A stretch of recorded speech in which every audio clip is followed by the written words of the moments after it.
Ang batas sa Pilipinas ay hindi pantay. Alam niyo kung bakit? Kapag ang mahirap ang nakulong, siksikan niyan sa silda.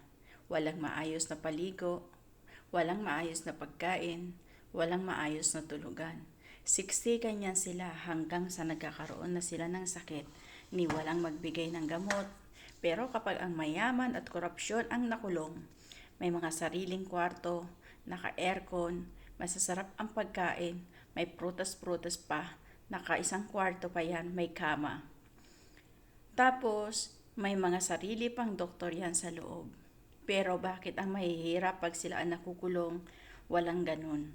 Di ba napaka-amper? Bakit ganun? Parang ang lakas talaga ng mga korupsyon.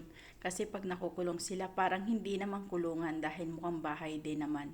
Naka-aircon, nakakama, ang sarap ng pagkain, anytime na andyan yung mga kamag-anak, o di parang hindi rin nakakulong ang mga korupsyon. Ganon ka-amper ang batas ng Pilipinas. Bulok na palakad.